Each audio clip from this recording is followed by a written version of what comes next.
பாமக எடுத்த முடிவுக்கு விசிகவினர் ஆதரவு. திமுகவுக்கு எதிராக திரும்பும் திருமாவளவன்.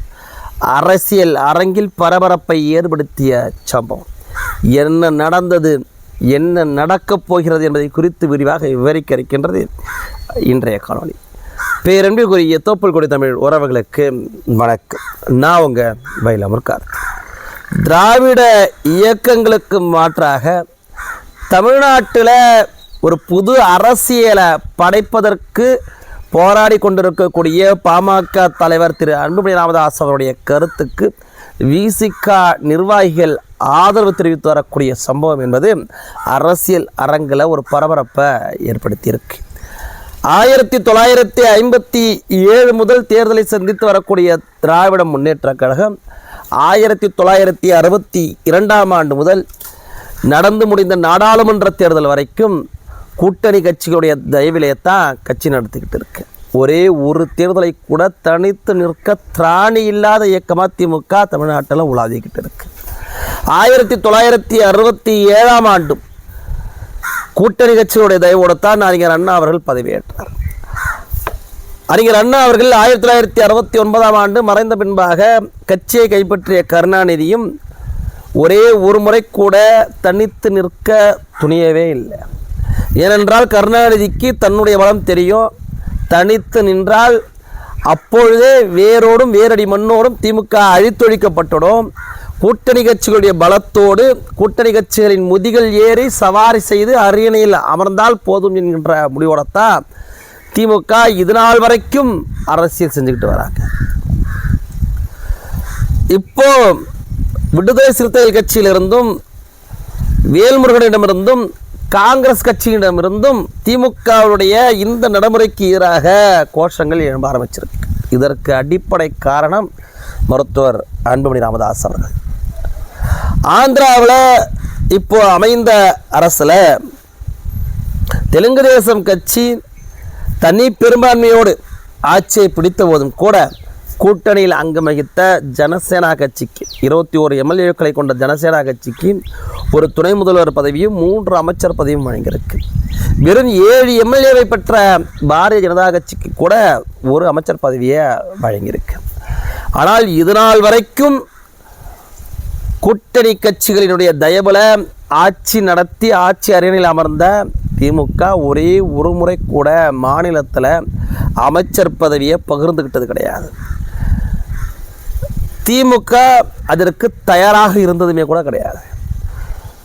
ஈழத்தமிழர்கள் கொன்று குவிக்கப்பட்ட போதும் கூட தன்னுடைய மகனுக்காகவும் மகளுக்காகவும் பேரர்களுக்காகவும் அமைச்சரவையில் இடம் கேட்டு காங்கிரஸ் கட்சியோடு பேச்சுவார்த்தை நடத்தினார் கலைஞர் கருணாநிதி.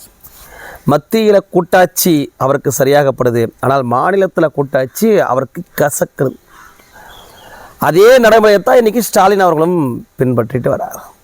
இதற்கு எதிராகத்தான் பாமக 91 தனித்து நின்றார்கள். 96 திமுக அதிமுக இல்லாத ஒரு கூட்டணியை கட்டமைச்சாங்க. 2016 தனித்து நின்றாங்க.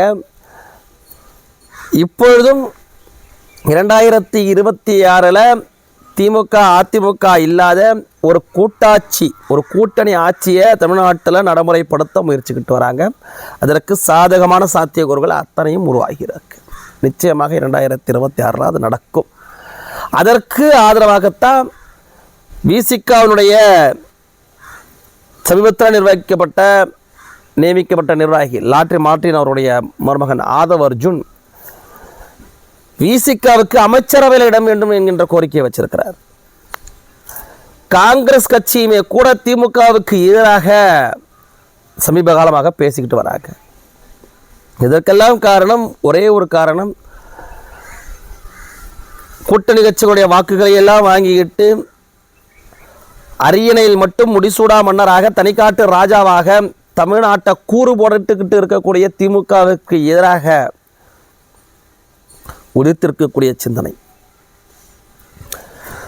திமுக தனிக்காட்டு ராஜாவாக இருந்து கொண்டு கேட்க நாதியற்ற நிலையில தமிழர்களை நிறுத்திவிட்டு கூட்டணி கட்சியினரையும் கூட எதிர்கட்சியினரையும் கூட எந்த ஒரு கேள்வியும் எழுப்பாத வண்ணம் பார்த்து கொண்டு தமிழ்நாட்டை சுரண்டிக்கிட்டு இருக்கிறாங்க. கூட்டணி கட்சிகளுக்கு அதில் இடம் கழித்தால் கூட்டணி கட்சிகளுக்கு ஒரு கேட்கக்கூடிய உரிமையாக கிடைக்கும், அதற்கும் அவர்கள் வாய்ப்பளிக்கிறார். ஆனால் இனிமேல் தமிழ்நாட்டினுடைய அரசியலில் ஒரு கட்சியினுடைய அமைச்சரவை இருக்காது, பல கட்சியினுடைய அமைச்சரவை தான் இருக்கும் என்பது பாமகவுடைய நிலைப்பாடு. அதை இன்னைக்கு சாத்தியப்படுத்தும் வகையில் தான் பல கட்சிகளும் அந்த கோரிக்கையை எழுப்பிக்கிட்டும் இருக்கிறாங்க. இது ஒரு ஆரோக்கியமான அரசியலாகவும் தான் பார்க்க வேண்டியது இருக்கு. திமுக ஒரே ஒரு முறை தனித்து நின்றால் கூட அவர்கள் ஒற்றை இலக்கு சதவீதத்தில் கீழ் சரிஞ்சிருவாங்க. திமுக நீங்கள் தோராயமாக பார்த்தா கூட ஒரு வலுவான கட்சி கிடையாது. எந்த ஒரு கிராமத்திலேயோ எந்த ஒரு நகரத்திலேயோ ஆய்வு பண்ணி பார்த்தீங்கன்னா கூட திமுகவினர்கள் எத்தனை பேர் இருக்காங்கன்னு பார்த்தா எண்ணிட முடியும்.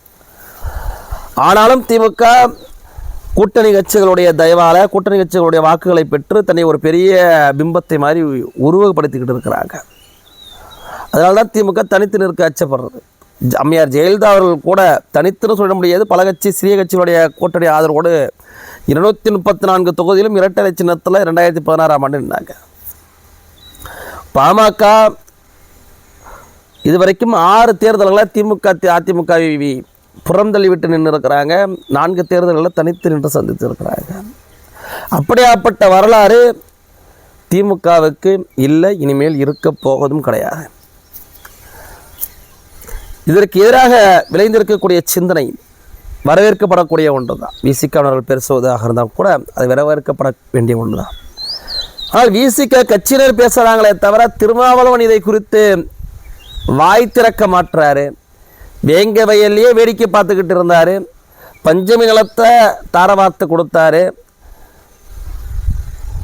அமைச்சர்கள் எல்லாம் பட்டியல் சமுதாய மக்களை பற்றி இழிவாக பேசிய போதும் கூட கண்டனத்தை தெரிவிக்காத திருமாவளவன் அவர்கள் திமுகவிற்கு எதிராக இப்படியான கோரிக்கைகளை வைப்பாரா என்றால் மிகப்பெரிய கேள்வி இருக்குது. ஆனால் கட்சிக்குள்ளார இந்த கோஷம் எழுந்திருப்பது என்பது திருமாவளவனை அந்த கட்டாயத்திற்கு தள்ளும் என்கின்ற நம்பிக்கை பிறந்திருக்கு.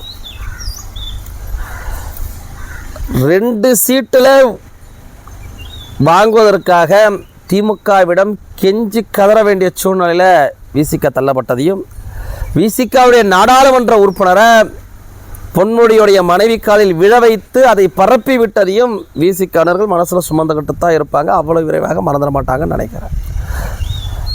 நாடாளுமன்ற உறுப்பினர் விசிக கட்சியை சேர்ந்தவர், 2ல் ஒரு நாடாளுமன்ற உறுப்பினர், அந்த கட்சியினுடைய பொதுச்செயலாளர், அவரை பொன்முடியுடைய மனைவி காலில் விழ வச்சு அதை அந்த வீடியோவை பரப்புனதும் திமுகவினர்கள் என்கின்ற கோபம் அவர்களுக்கு இருக்கு. இப்போ விசிகவர்கள் 38 தொகுதியிலையும் திமுக ஜெயிக்கிறதுக்கு நாங்கள் தான் காரணம்னு சொல்லிட்டு இருக்கிறாங்க. விசிகவுக்கே இதை நாங்கள் தான் போட்டோம், எப்படின்னா நாங்கள் பாகமாத்த கொடுத்தோம் அப்படின்ற மாதிரி திமுகவினர்கள் பேசிகிட்டு இருக்கிறாங்க. ஆனால் இந்த 2 பேருக்கும் உள்ளாக இருக்கக்கூடிய கசப்பு என்பது வெளிப்பட ஆரம்பிச்சிருக்கு. விஜய் உள்ளிட்ட நபர்கள் எல்லாம் கூட விசிகவுக்கும் நாம் தமிழர் கட்சிக்கும் வாழ்த்து சொல்லியிருக்கக்கூடிய சூழ்நிலையில் முதலமைச்சரோ அல்லது திமுக சார்பிலோ யாரும் விசிகவுக்கு வாழ்த்து சொல்லாததை அவர்கள் குறிப்பிட்டும் பேசவும் தொடங்கியிருக்கிறாங்க. விசிக ஒருவேளை கூட்டணி ஆட்சி என்கின்ற நிலைப்பாட்டு கோரிக்கையை திமுக கிட்ட வச்சா திமுக விசிகவை துரத்தடிப்பதற்கு வாய்ப்புகள் இருக்குது. இன்னொரு பக்கம் திமுக கூட்டணிக்குள்ளார இதற்கு ஒத்து வந்தால் இப்போது கூட அமைச்சரவையில் பட்டியல் சமுதாய மக்களுக்கு எதிராக, பட்டியல் சமுதாயத்தில் பெரும்பான்மையாக இருக்கக்கூடிய பறையர் சமுதாய மக்களுக்கு எதிராக நடக்கக்கூடிய அநீதிக்கு ஒரு விடை பிறக்கலாம், வாய்ப்பு இருக்குது. ஆனால் அந்த வாய்ப்பை விசிக தலைவர் திருமாவளவன் ஏற்படுத்தி கொடுப்பாரா என்கின்ற மிகப்பெரிய கேள்வியும் இருக்குது. காங்கிரஸ் கட்சிக்குள்ளார வெளிப்படையாக அந்த மாநில தலைவரை இன்னும் எத்தனை காலத்திற்கு இந்த கட்சிகள்கிட்ட அண்டி இருக்க போகிறோம் என்கின்ற கேள்வி எழுப்பியிருக்கிறாரு. ஆனால் விசிக ஒவ்வொரு தேர்தலையும் மாறி மாறி கூட்டணி வைக்குது. ஒவ்வொரு தேர்தலையும் மாறி மாறி கூட்டணி, கருந்தியல்களின் கூட்டம், கட்டுவிரியாணிகளின் கூட்டம்னு விமர்சிச்சுட்டு அதே கட்சியோடலாம் கூட்டணி வைக்கிறாங்க. பதவிக்காக தன் கட்சியினுடைய பாராளுமன்ற உறுப்பினரை கூட ஒரு அமைச்சரின் மனைவி காலில் விளைவிக்க வேண்டிய சூழ்நிலையில் விசிக தன்னுடைய பலம் அறியாமல் இருக்கிறாங்கன்னு அந்த கட்சியினர் சொல்லிக்கிட்டு இருக்கிறாங்க. இப்படியெல்லாம் திருமாவளவன் அவர்கள் தவறான பாதையில் சென்று கொண்டிருந்தாலும் அவருடைய கட்சியினருக்குள்ளார இன்னைக்கு ஒரு சீர்திருத்தம் உருவாகி இருப்பதாகத்தான் எனக்கு படுது. அதை சொல்லித்தான் ஆகணும். இந்த கட்சிக்குள்ளாக ஆரோக்கியமாக திமுகவிற்கு எதிராக திமுகவுடைய அதிகார மமதைக்கு எதிராக ஒரு கோஷங்கள், ஒரு சில கோஷங்கள் இது வரைக்கும் இருந்ததே கிடையாது. வேங்கவையில் கூட கம்முன்னு தான் இருந்தாங்க. அமைச்சர்கள்லாம் பேசினப்போ கூட பட்டியல் சமுதாய மக்கள் எல்லாம் நீ எல்லாம் எஸ்சி பிரசிடென்ட் தானே அப்படின்னு பேசுகிற போதும், ஒரு பட்டியல் சமுதாயத்தை சேர்ந்த பிடிஓவை சாதி பெயரை சொல்லி பேசுகிற போதும், நாங்கள் எல்லாம் தாழ்த்தப்பட்டவர்களா என்று டிஆர் பாலுவும் தயாநிதிமாறனும் பேசின போதும், முரசொலி கட்டிடம் பஞ்சமி நிலத்தில் இருந்ததை எதிர்த்து பேசாத போதும் இப்படியெல்லாம் அவர்கள் அமைதி காத்து வந்தார்கள். ஆனால் இப்பொழுது அவர்கள் கொஞ்சமாவது பேசத் தொடங்கி இருக்கிறார்கள் என்பது வரவேற்கப்பட வேண்டிய விஷயம்தான். ஆனால் இது அத்தனைக்கும் விதையிட்டது பாமக. இது அத்தனைக்கும் காரணம் பாமக. ஆனால் பாமகவினுடைய துணிச்சலோ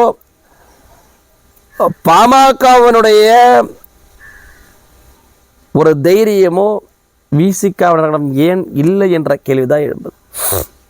99ஆம் ஆண்டு முதல் 99 மூப்பனார் கூட, 2001 பாஜக கூட, 2004 ஒரு கூட்டணி, 2006 அதிமுக கூட, 2011 திமுக கூட, 2016 மக்கள் நல கூட்டணி, இப்படி மாறி மாறி பிழைப்பு நடத்தக்கூடிய விடுதலை சிறுத்தைகள் கட்சி ஏன் பாமகவை போன்று தனித்து நிற்க துணியலை என்கின்ற கேள்வி ஜனநாயக ரீதியாக எழுப்பினா கூட அதற்கு பதில் சொல்லாமல் 6 முறை திமுக அதிமுக உதவி தள்ளிய கட்சியை பார்த்து மாற்றி மாற்றி கூட்டணி வச்சிங்க அப்படின்னு விமர்சிக்கக்கூடிய போக்கை மாற்றிக்கிட்டு சுய ஆய்வு செய்து இப்போ தொண்டர்களுடைய கருத்துக்களுக்கு மதிப்பளித்து பாமகவுடைய கோஷத்தை பின்பற்றி ஒரு கூட்டணி ஆட்சி இங்கே நடைமுறைப்படுத்துவதற்கு திருமாவளவன் துணிவாரா என்பதை பொறுத்திருந்து பார்ப்போம்.